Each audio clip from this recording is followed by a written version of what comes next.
relação entre a função social do atleta contemporâneo e o mito do herói se dá principalmente porque o atleta faz alguma coisa que é absolutamente fora da média.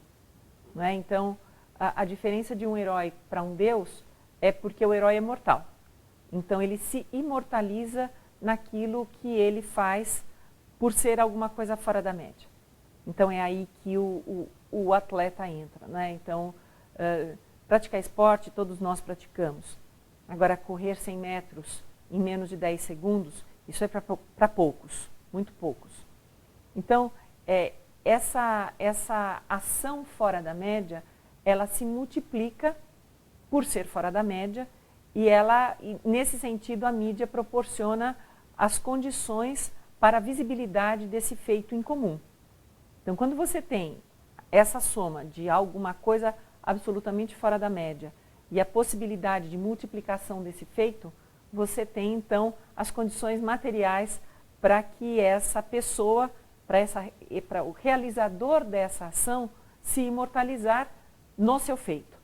Então, quando a gente fala na quebra do recorde mundial pelo João do Pulo, pouca gente se lembra do João do Pulo, mas esse salto que imortaliza o João do Pulo o faz se multiplicar e aquela imagem do João se multiplica, mesmo que isso tenha acontecido ainda na década de 60. É interessante, o resultado da pesquisa mostra a história de vida de 1.796 atletas que competiram pelo Brasil, mesmo alguns estrangeiros que se naturalizaram. Então, quando nós tomamos contato com essas histórias, a gente observa que é quase impensável que com as estratégias e as políticas públicas para a formação de um atleta no Brasil, o Brasil tenha conquistado 108 medalhas olímpicas. Não é? Porque a falta de condições, a falta de apoio, a falta de história, a falta, enfim, o que abunda na vida de um atleta é justamente a falta. Não é? E isso torna, então, mais alvissareiro ainda essa realização. Não é? Porque é impensável que um sujeito que tem a história que tem, que vive onde viveu, que passa pelo que passou, possa chegar a ser atleta olímpico e, em alguns casos, não apenas ser atleta olímpico, como também ser medalhista olímpico, que é uma coisa, um feito absolutamente fora de padrão. Não é? E seria muito bom que, pelo menos nesse momento, essas histórias tivessem visibilidade. Porque assim como não tiveram antes, certamente depois de 2016, elas voltarão a ser invisíveis.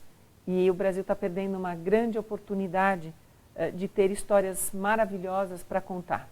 É interessante observar que o esporte e os Jogos Olímpicos são um fenômeno, são fenômenos culturais que se aproximam e caminham junto com a história da cultura, de uma forma geral. Então, num primeiro momento, os jogos são marcados pelo registro em jornal. Não é? Por quê? Final do século XIX, começo do século XX, o que prevalece como meio de comunicação é um jornal que recebia as notícias por telégrafo, não é? E que, quando tinha imagens, eram imagens que imaginam uma imagem atravessando o oceano em 1912, não é? Depois a gente tem o fenômeno do cinema. E aí a gente tem a Aline Riefenstahl, em 1936, fazendo o registro dos Jogos Olímpicos de Berlim, que resultaram no filme chamado Olímpia, que é uma obra de arte. É um filme em preto e branco que inaugura a estética do registro de imagem da competição. Então, ela abusa dos slow motions, dos closes, onde ela mostra, como nunca havia sido mostrado, por exemplo, a expressão de esforço e de dor de um atleta. E é essa estética que depois acompanha todo o movimento da televisão hoje para registro dos eventos esportivos. Agora, a partir de 64, com a entrada da televisão, a gente deixa de ter um ouvir dizer que a prova foi feita desse jeito para ver a prova. Então, há uma aproximação do público do atleta e do evento esportivo, que faz, sem dúvida alguma, ele se multiplicar em drama, em esforço, e todos esses adjetivos que hoje gravitam em torno do espetáculo esportivo e que fazem ser não mais uma competição, mas um grande entretenimento. Então, se os jogos foram a competição que transformava homens em heróis, hoje a gente tem aquilo que Edgar Morin chama de olimpianos, né, que são esses sujeitos que ganham essa visibilidade por serem dos meios de comunicação. Então, eles deixam de ser do meio competitivo para ser dos meios de comunicação. Os Jogos Olímpicos, ele tinham como um dos pilares fundamentais a condição de amadores dos atletas. E esse modelo se esgota não apenas na questão relacionada ao atleta em específico, mas na organização dos jogos de uma forma geral, com o agigantamento do espetáculo esportivo que tem o seu ápice nos Jogos de Montreal, quando os gastos com a realização dos Jogos dobram quase que do orçamento original, e sendo o Canadá um país sério, esses gastos foram pagos pela população da província de Quebec durante 20 anos em forma de impostos. Naquele momento, o movimento olímpico percebeu que esse era um modelo insustentável e que era preciso repensar, então, a organização dos Jogos. Então, a organização dos Jogos, ela vem junto com esse modelo amador de prática do atleta, que a partir da entrada do Juan Antônio Samaranch na presidência do Comitê Olímpico Internacional, se transforma.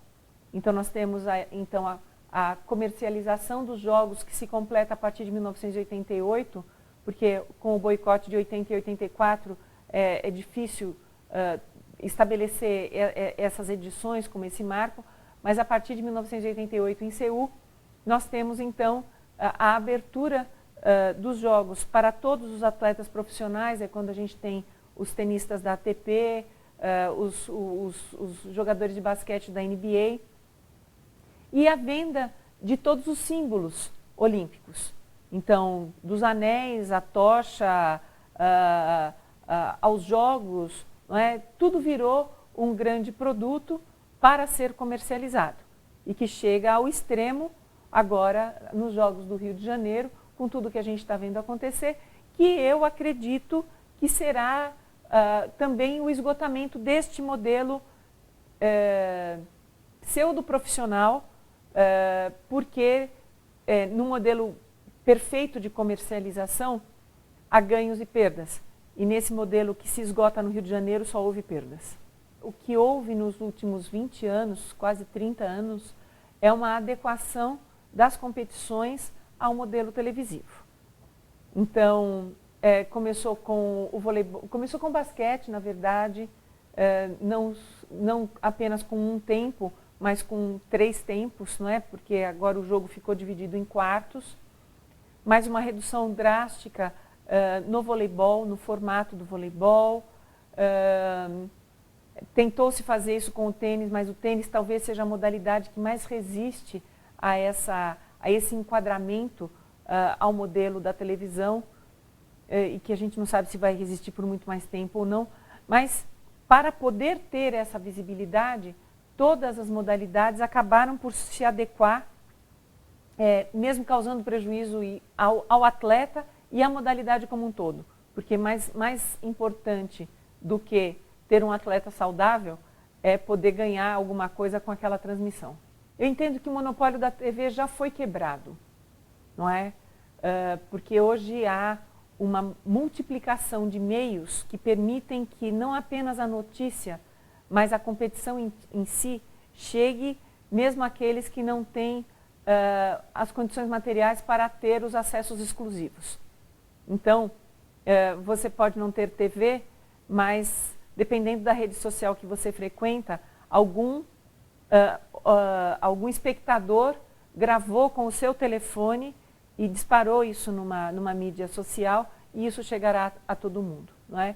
Então eu entendo que essa edição dos Jogos, muito embora haja uma restrição gigante aos atletas para se mobilizar, para se mostrar, o público se incumbirá de fazer aquilo que os atletas não poderão fazer, seja na vila, seja nas competições. Então, nesse sentido, eu vejo um momento de muita democratização de acesso. Não é? Nas últimas edições, o privilégio era de quem tinha dinheiro para pagar a TV paga, né? A TV privada. Hoje não. Né? Hoje você tem um monte de canais pelas redes sociais que te permitem ter acesso à competição, à informação, a uma entrevista exclusiva, a uma história inédita. E agora a questão é quem é o bom profissional para poder fazer uso dessas mídias para fazer a notícia e a informação chegar. O espírito olímpico é uma utopia. E na condição de utopia, é aquilo que mobiliza as pessoas em busca de alguma coisa. E o interesse comercial é de poucos, a utopia é de muitos. Então, há um conflito, sim, entre essa utopia e a comercialização da própria utopia. E talvez essa seja a grande crise do olimpismo hoje. Que o presidente do COI, o Thomas Bach, está muito atento ao que está acontecendo e ele vê que essa comercialização excessiva coloca em risco a própria utopia do olimpismo. E ele está atuando com muito vigor no sentido de buscar alguns valores já expropriados do movimento olímpico e uma reapropriação desses valores para que o movimento não se perca. Porque a falta, o decréscimo do interesse pelos Jogos Olímpicos já vem sendo percebido há algum tempo. E a gente corre o risco, sim, de ter apenas um entretenimento. Mas o dia que isso acontecer, há uma dessacralização dos jogos que farão com que o público deixe de enxergar nele essa mesma condição que torna o atleta um herói. Ou seja, a perda dessa pregnância mítica poderá causar o prejuízo comercial que inviabiliza todo o resto. Então, as luzes vermelhas já foram acesas e há cabeças pensando em como adequar as coisas na sua medida exata.